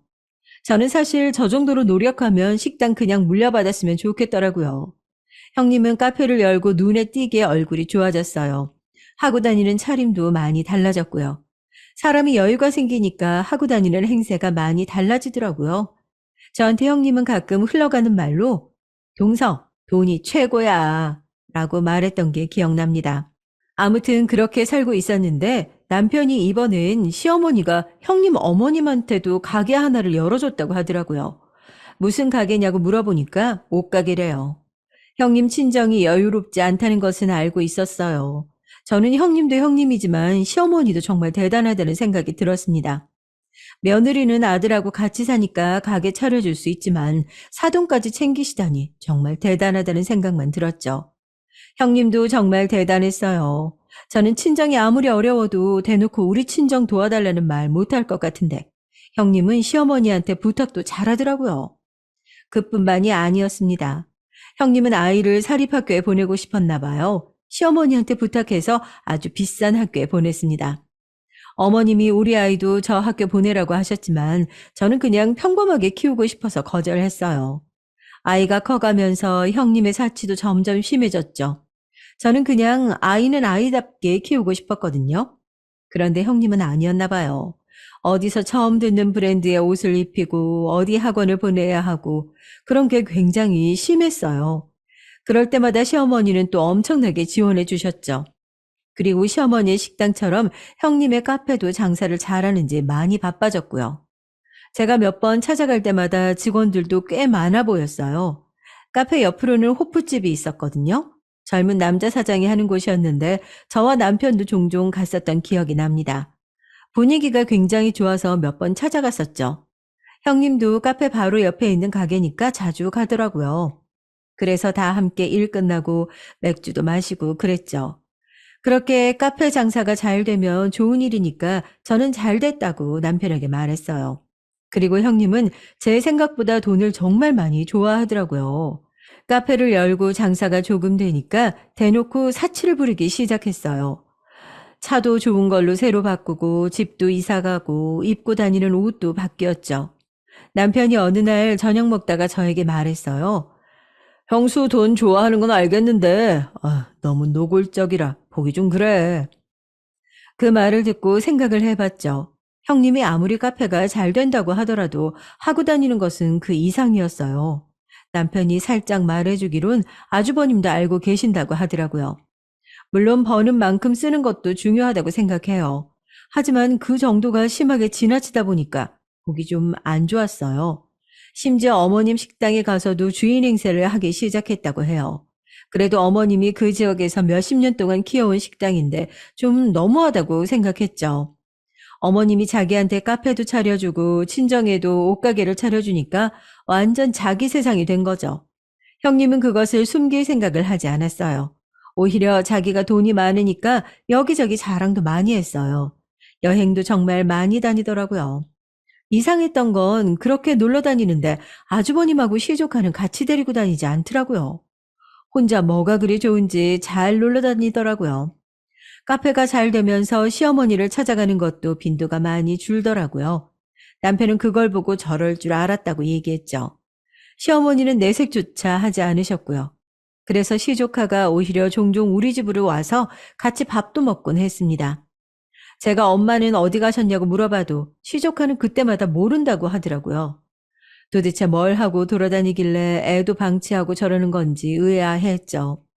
그렇게 노골적으로 잘 하더니 이제 받을 만큼 받으니까 저러고 돌아다니는 건가 생각도 들고요. 우리 가족만 그렇게 생각한 건 아니더라고요. 제가 식당에 가서 일손을 도우려고 하면 오히려 단골 손님들이 저에게 말씀해 주셨어요. 둘째가 제대로 된 사람이지. 아이고, 첫째 며느리는 이제 살판 단계 보여. 그럴 때마다 저는 그냥 웃기만 했어요. 그러면서 한편으로는 시어머니가 상처받지 않으셨으면 좋겠더라고요. 그러던 어느 날 아이가 학교에서 돌아와서 간식을 먹이고 학원에 보내자마자 연락이 왔어요. 동서, 지금 어디야? 큰일 났어. 어머니 갑자기 쓰러지셨어. 빨리 병원으로 와. 주소 문자로 보내줄게. 형님의 전화였습니다. 어머니가 쓰러졌다길래 너무 놀라서 일단 남편에게 전화로 상황 설명을 했고 바로 병원으로 달려갔어요.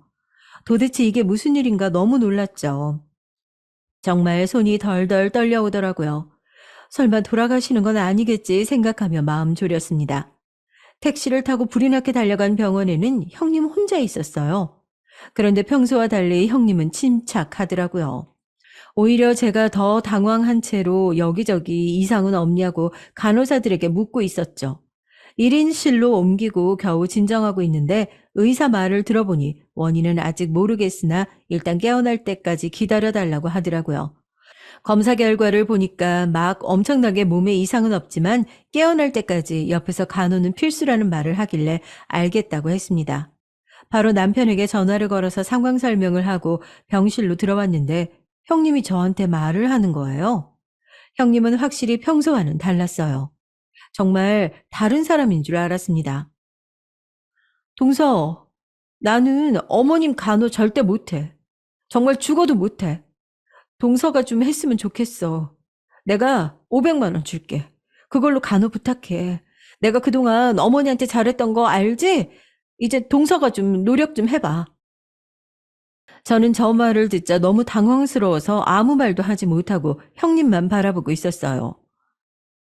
내가 그동안 얼마나 고생했는데 노인네 매일 찾아가고 옆에 가게 내면서 챙기고 둘이 여행 가느라 얼마나 스트레스 받았었는데 잘됐다. 설마 동서 어디서 본 건 있어서 유류분 주장할 거 아니지? 사람이 그렇게 살면 안 돼? 어머님 식당이 생각보다 정말 매출이 좋더라고. 얼마나 돈이 되겠어? 그동안 고생했던 거 보상받을 생각하니까 너무 좋다, 동서. 도대체 언제 가시나 했더니 이제 가시네. 제가 알던 형님이 맞나 싶어서 정말 아무 말도 하지 못하고 있었어요. 이제까지 그렇게 시어머니를 챙긴 사람이 맞나 싶었어요. 정말 지극정성으로 챙기더니 막상 시어머니가 쓰러지니까 저렇게 나오는 거죠. 제 남편 말대로 정말 재산을 노리고 행동한 게 맞았어요. 동시에 정말 괘씸한 마음이 들더라고요. 시어머니가 형님에게 해준 게 얼만데 저러는 건지 정말 너무한다고 생각했죠.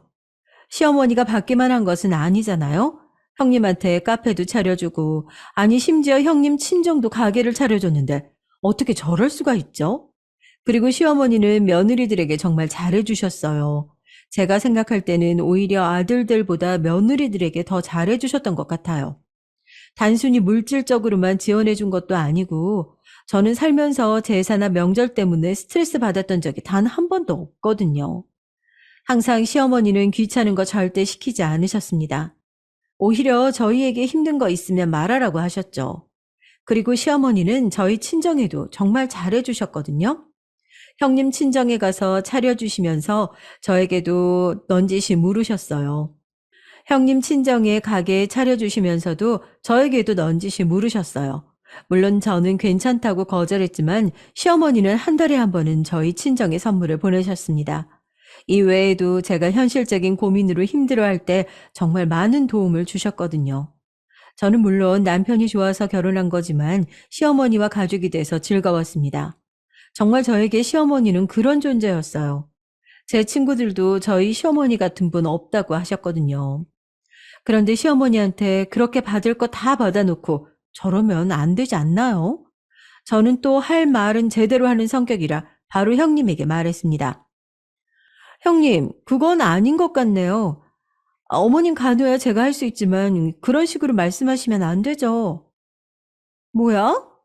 이제 와서 착한 척해? 왜 이래?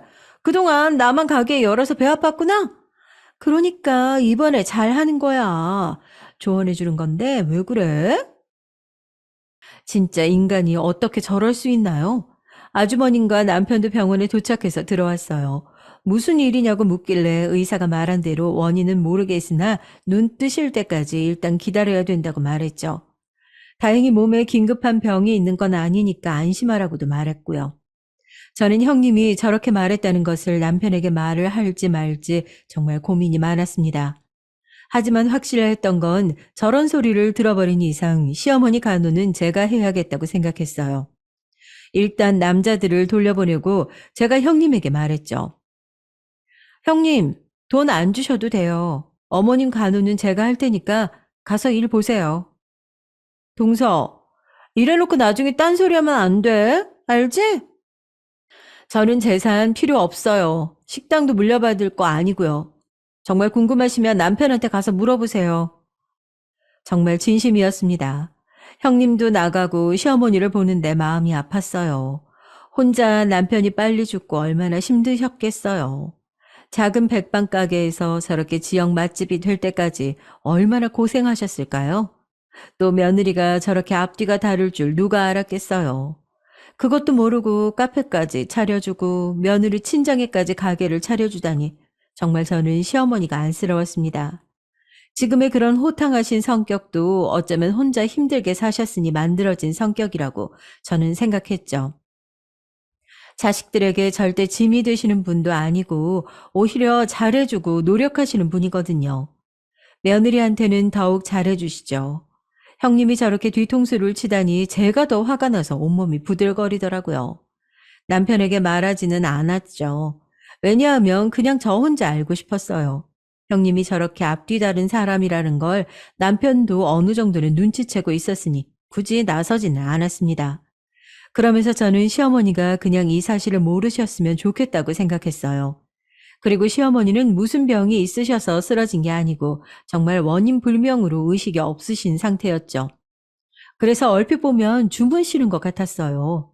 의사 말에 의하면 그냥 정신적 충격을 받아서 잠시 잠이 든 상태라고 하더라고요.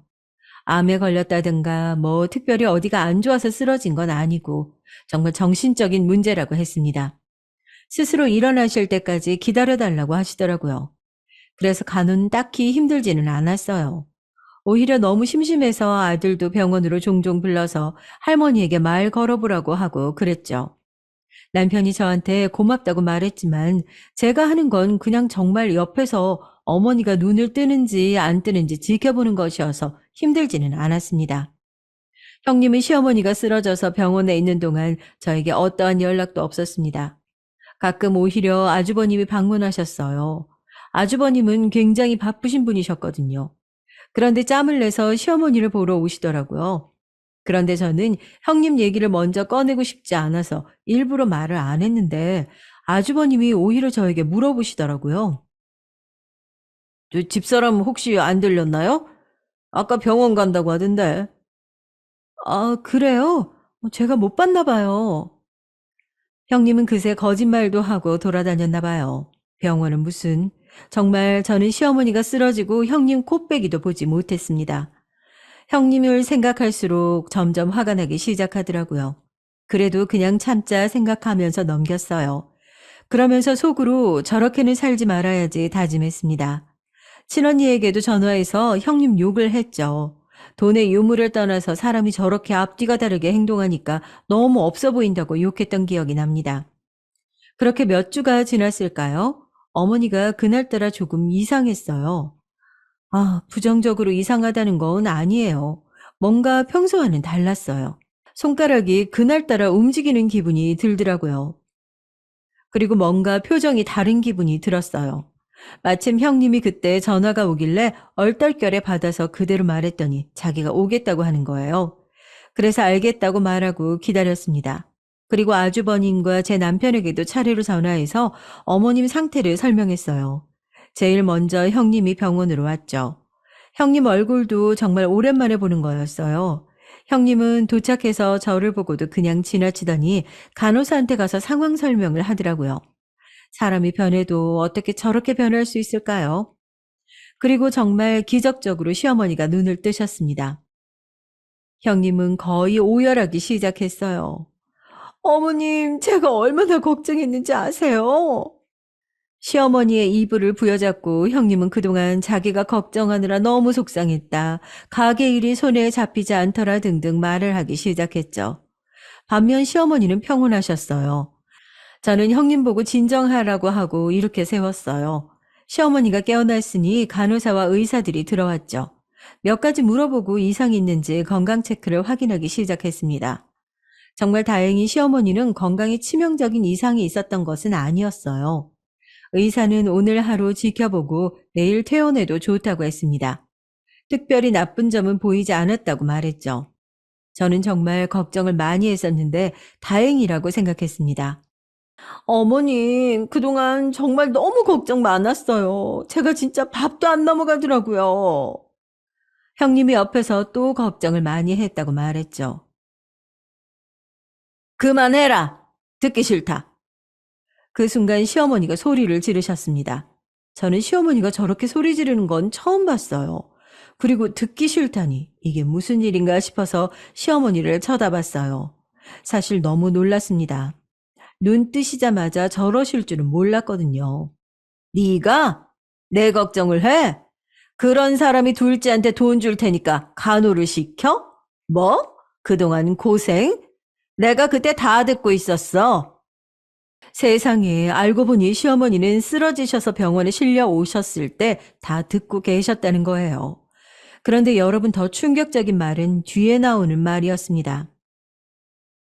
카페랑 사돈댁한테 마련해준 가게도 다 빼라. 명의는 내 명이니까 그냥 내가 다 처분해야겠어. 어머니, 갑자기 왜 이러세요? 갑자기? 내가 너 호프집 사장하고 바람난 거 모를 줄 알아? 그 소리에 옆에서 듣던 제가 더 놀랐어요. 바람이라니. 그것도 호프집 사장하고? 형님은 망부석처럼 굳어서 아무 말도 하지 않았습니다. 내가 너네 같은 아파트 들어가는 거 보고 놀라서 쓰러졌는데 손바닥으로 하늘을 가려. 정말 어떻게 그럴 수가 있니? 내가 정말 분통 터져서 살 수가 없다. 그 순간 아주버님과 남편도 병실에 들어왔습니다. 시어머니는 아들들을 보자 눈물을 흘리셨어요. 아휴, 불쌍한 내 아들. 어떡하냐, 정말. 아주버님과 남편은 이유를 모르니 영문을 모르겠다는 표정이었죠. 어쩌다 저런 여우 같은 여자한테 걸렸어. 돈 좋아하는 건 알고 있었는데 바람이 나다니 정말 이게 무슨 일이냐? 그냥 돈만 좋아하는 거면 누가 뭐라고 하니? 응? 세상에 호프집 사장하고 바람이 났단다. 시어머니는 저희가 다 같이 있는 곳에서 형님이 불륜했다고 말씀하셨습니다. 아주버님은 정말 모르고 계셨는지 형님에게 묻더라고요. 형님은 처음에는 절대 아니라고 했어요. 무슨 소리냐고 자기는 너무 당황스럽다고 하더라고요. 어머님, 저한테 왜 이러세요? 제가 이제까지 어머님께 잘했던 거 어머님이 더 잘 아시잖아요. 갑자기 불륜이라니요. 네가 옆 가게 사장이랑 여기저기 다닌 거 내가 모를 줄 알았어? 내가 한두 번 그런 소리를 들은 게 아니야. 네, 알고 보니 형님은 옆 호프집 가게 사장과 바람이 났더라고요. 시어머니 가게가 워낙 지역에서 유명했다고 했잖아요. 그러다 보니 지역 어디를 가도 시어머니를 알고 계셨어요. 그 가게에 매일같이 드나드는 형님도 당연히 사람들이 알고 있었고요. 그런데 겁도 없이 바로 옆 가게 사장하고 바람이 났던 거죠. 게다가 형님이 그 지역 토박이라 형님도 모르는 사람이 없었거든요. 당연히 손님분들이 여기저기서 목격하고 그걸 시어머니한테 전했던 겁니다. 형님은 인정하지 않았어요. 오히려 증거 있냐고 막 울면서 소리를 지르기 시작했죠. 그러자 시어머니는 말씀하셨어요. 내가 두 눈으로 똑똑히 봤다니까, 너네 같이 아파트 들어가는 거. 나중에 알고 보니까 지역 주민들이 형님과 옆 가게 사장 둘이 붙어 다니는 것을 보고 사진을 찍어서 어머니에게 보냈다더라고요. 식당이 워낙 오래되다 보니 단골 손님도 매우 많았거든요. 형님은 카페로 번 돈으로 두 집 살림을 하고 있었다고 해요. 정말 간도 크게 같은 지역 안에서 아파트를 새로 얻어서 살고 있었대요. 그걸 본 사람이 한둘도 아니고요. 워낙 어머님이 식당도 크게 하셨고 형님은 바로 옆에서 카페를 운영하고 있었으니 당연히 사람들 눈에 띄었던 것 같아요. 게다가 불륜남도 바로 옆 가게에서 호프집을 운영하고 있으니 식당을 몇 번만 왔어도 알아차리고도 남을 사실이었죠. 바람도 정말 통 크게 하고 있었더라고요. 알고 보니 형님은 혼자 여행을 다녔던 게 아니었어요. 불륜남과 여행을 다녔더라고요. 어쩐지 이제야 시조카가 왜 혼자 있었는지 알게 됐습니다. 다 알고 나니까 모든 퍼즐이 맞춰지기 시작했어요. 이걸 옆에서 사람들이 보다 못해서 작정하고 시어머니에게 알렸다고 하더라고요. 나중에 이렇게 발뺌할까봐 사진도 몇 장이나 찍어놨다고 하더라고요. 아니, 사실 사진까지 갈 필요도 없어요. 그 소리를 듣고 시어머니도 긴가민가해서 직접 아파트로 갔고 거기서 형님과 호프집 사장을 봤다고 해요. 충격을 받은 시어머니는 그대로 쓰러지셨죠. 시어머니는 안 그래도 불륜 사실을 알고 충격을 받으셔서 쓰러지셨는데 간호도 못하겠다는 소리를 듣고 일어나지 못하셨다고 합니다. 그러면서 저한테 고맙다고 하시더라고요. 누워 계셨지만 정신이 완전히 나간 것은 아니었다고 하더라고요. 중간에 제가 어머님께 뭐라고 말한 것도 기억하시더라고요. 제가 아들들 데려와서 할머니한테 인사하라고 한 것도 기억하셨죠. 그것도 모르고 형님은 오히려 좋다고 더 불륜남과 돌아다녔나 봐요. 그렇게 형님은 증거와 증인들이 너무도 많았고 바로 아주버님은 이혼 소송을 하셨습니다. 그동안 그럼 병원 간다고 하고 호프집 사장하고 놀러 다닌 거냐고 소리를 지르셨어요. 아주버님은 배신감이 장난 아닌 것 같더라고요. 남편도 옆에서 너무 놀랐는지 굳어 있었습니다. 재산을 노리고 저랬던 것은 알고 있었지만 불륜이라는 건 정말 저도 상상을 못했거든요. 남편도 그냥 형수가 정신 나간 줄 알았지 저렇게 불륜하며 돌아다닐 거라고는 상상도 하지 못했다고 하더라고요. 나중에 다 알고 나서야 가지가지 한다고 형수 욕을 했죠. 또 이 좁은 지역에서 간두크다고 생각했죠. 같은 동네 살면 사실 한 달을 건너면 다 아는 사이잖아요. 카페와 형님 친정에 구해진 가게는 애초에 어머님 명의였다고 하더라고요. 어머님이 저를 따로 불러서 말씀하셨어요. 아가, 네가 카페 이어서 하렴. 어머님, 제가 과연 할 수 있을까요? 저는 정말 괜찮아요. 못할 건 또 뭐니? 아니면 명의 변경해 줄 테니까 가게 나가지 말고 돈만 벌어. 내가 정말 고마워서 그러는 거야. 그리고 예전부터 내가 너무 못해준 것 같아서 신경 쓰였어. 어머님은 형님이 하던 카페를 저에게 주었습니다. 사실 얼떨결에 운영하게 된 거라 아직 많이 부족해요. 제가 직접 나가서 뭘 하지는 않고 문만 여닫고 있었죠. 아무것도 모르고 시작했지만 그래도 나름 즐기면서 사는 중이랍니다. 형님은 어떻게 됐냐고요? 그대로 이혼당했죠.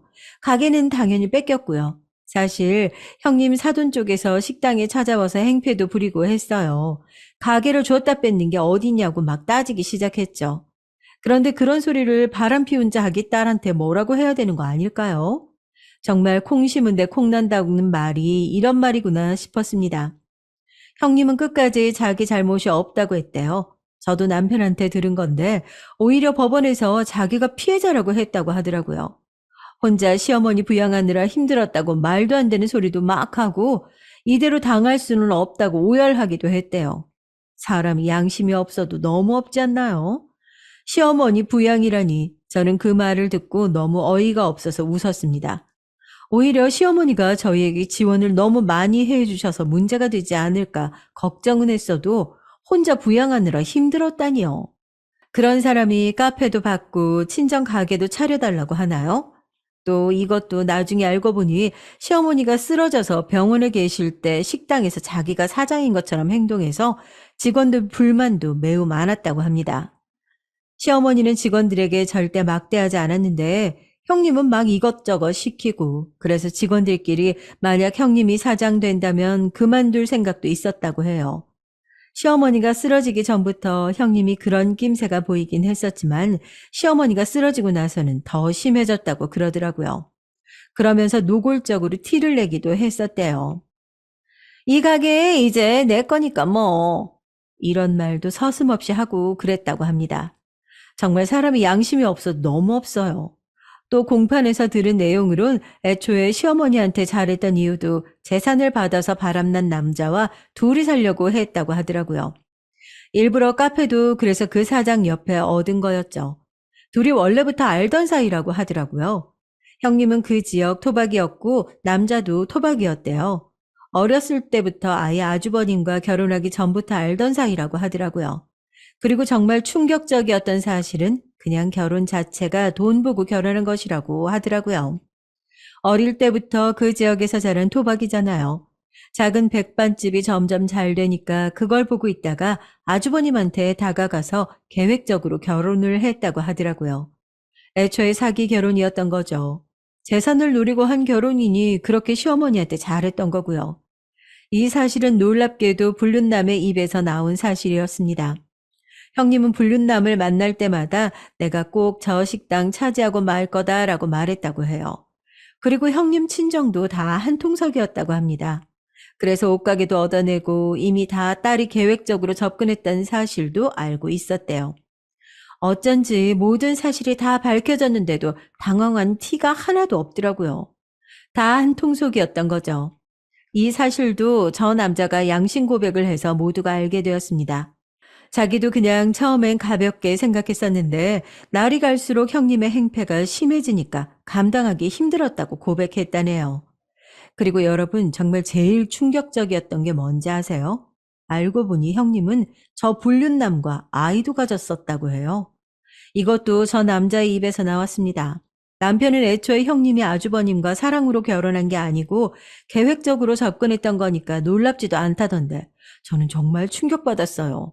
시어머니 돈으로 가게도 열고 그렇게 사치 부리면서 살다가 아이까지 가지다니 정말 이건 너무하지 않나요?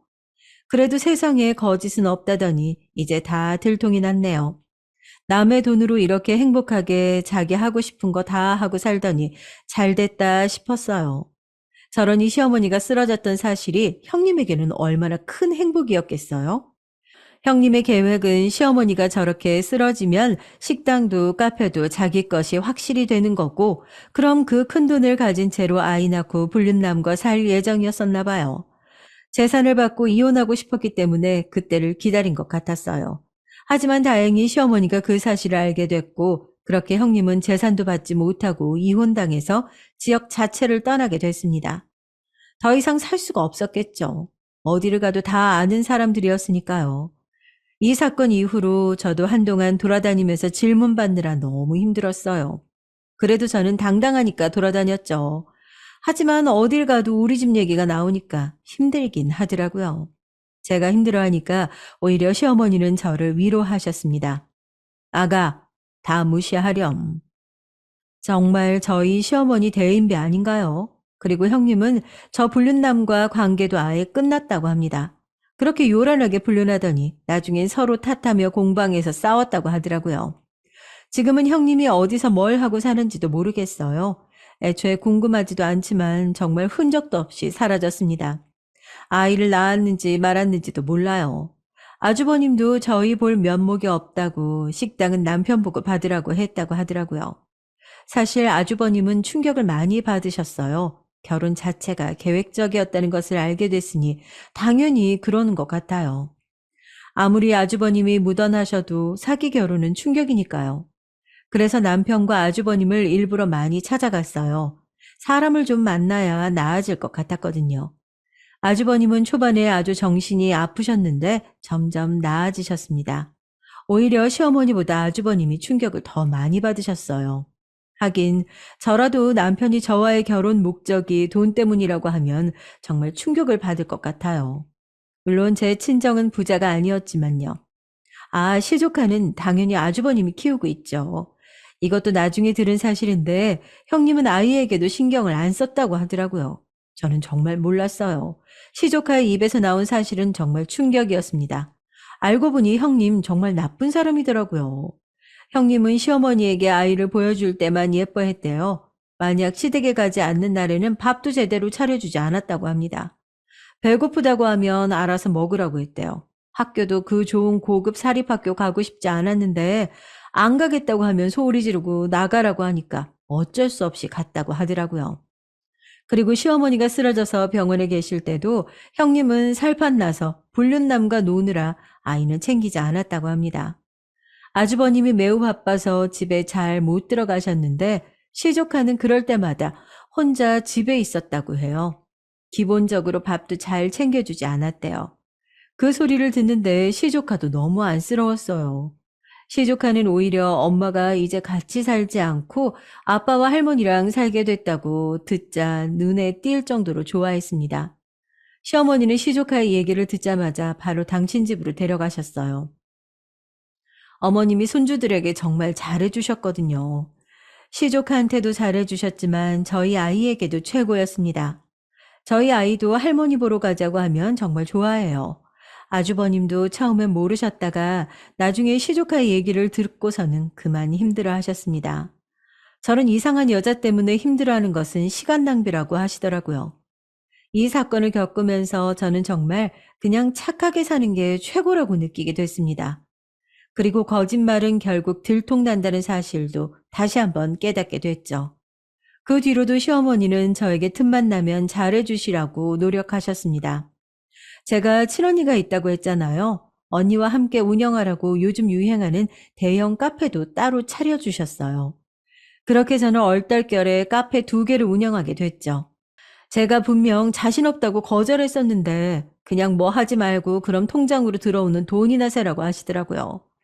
친언니가 제가 너무 무던해서 속 터지는 경우가 많았는데 오히려 살다 보니까 이런 행운도 찾아온다고 정말 신기해했습니다. 저는 정말 가만히 있다가 요즘 예상치 못한 돈벌이에 신이 나요. 남편이 나쁘게 살면 다 저렇게 된다고 하는데 그 말이 맞는 것 같아요.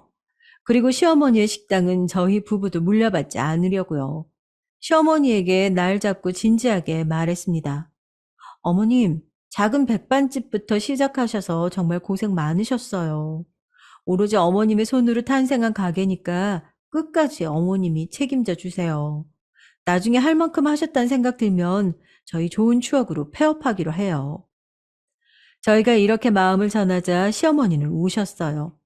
그렇게 강해 보이던 시어머니가 우시니까 저도 눈물이 나오더라고요.